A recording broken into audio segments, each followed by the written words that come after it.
कर्नाटक की दूसरी जंग। मुग़लों का जब हिंदुस्तान में राज था तो मुग़ल सल्तनत पूरे हिंदुस्तान में बड़ी शान से हुकूमत कर रहे थे। जैसे कि आपको मैप में दिखाई दे रहा है, जो भी हिंदुस्तान है यहाँ पर पूरी तरह से मुग़ल सल्तनत का राज था। मगर 1707 में औरंगज़ेब की मौत हुई तो ये पूरा मुग़ल सल्तनत छोटे छोटे रियासतों में बँट गया और इन्हीं रियासतों फिर बँट गए छोटे छोटे सूबों में। इन्हीं रियासतों में एक रियासत का नाम था हैदराबाद, जिसका निज़ाम आसिफ जह अव्वल बना।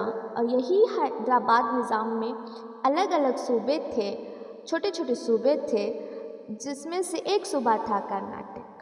अब हैदराबाद का निज़ाम आसिफ जह अव्वल था तो आसिफ जह अव्वल के कंट्रोल में ये छोटे सूबे थे कर्नाटक, और कर्नाटक का नवाब मोहम्मद सईद को बनाया गया। अब कर्नाटक और हैदराबाद दो ग्रुप में बढ़ गए। हैदराबाद का निज़ाम आसिफ जह, कर्नाटक का नवाब मोहम्मद सईद था। अब यहाँ आसिफ जह की मौत के बाद हैदराबाद का निज़ाम बनने के लिए लड़ाई चल रही थी। तो अब कर्नाटक के नवाब और हैदराबाद के निज़ाम का साथ देने के लिए दो ग्रुप बने, जैसे कि अंग्रेज़ और फ्रांस, ये दो ग्रुप में बट गए। अंग्रेज़ और फ्रांस दो ग्रुप में बट गए। जैसे फ्रांस के ग्रुप में चंदा साहब, मुजफ्फर जंग, और अंग्रेज़ी ग्रुप में नासिर जंग और अनवरुद्दीन। जैसे कि आपको यहाँ पर दो ग्रुप दिखाई दे रहा है।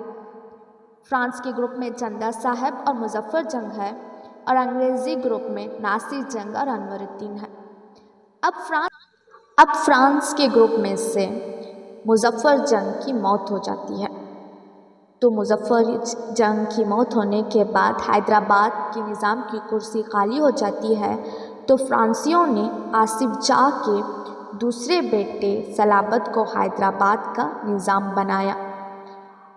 और यही सलाबत आसिफ जह अव्वल का दूसरा बेटा था। और यही सलाबत जंग को जब हैदराबाद का निज़ाम बनाया जाता है तो इसकी देखरेख के लिए, इसको अच्छी तरह से निज़ाम संभालने के लिए, मदद के लिए फ्रांसियों का फ़ौजी सिपाह सालार बुस्सी को चुना गया। दूसरी तरफ फ्रांसियों के साथ से कर्नाटक का नवाब चंदा साहब को बनाया गया। यहाँ जीत फ्रांसियों की ही होने लगी। हैदराबाद का निज़ाम और कर्नाटक का नवाब दोनों फ्रांसियों की ही तरफ से था। लगातार हारते हुए अंग्रेज़ थक गए और एक अच्छा सा प्लान बनाने के लिए अंग्रेज़ी अफसर रॉबर्ट क्लाइव को हिंदुस्तान बुलाया गया। रॉबर्ट क्लाइव कर्नाटक की राजधानी आरकट पर हमला किया और फ्रांसी गवर्नर डुप्ले को हरा दिया। बुरी तरह से हारने के बाद फ्रांसी गवर्नर डुप्ले को फ्रांस वालों ने हिंदुस्तान से फ्रांस वापस बुलाया गया और फ्रांसी गवर्नर डुप्ले बुरी तरह से हारते हुए वापस फ्रांस चला गया और चंदा साहब को कैद करके कत्ल कर दिया। तब अंग्रेज़ अनवरुद्दीन के बेटे मोहम्मद अली को कर्नाटक का नवाब बनाया और अब अंग्रेज़ और फ्रांस के दरमियान जो जंग हो रही थी ये पौंडीचेरी मुआहदे पर ख़त्म हो जाती है।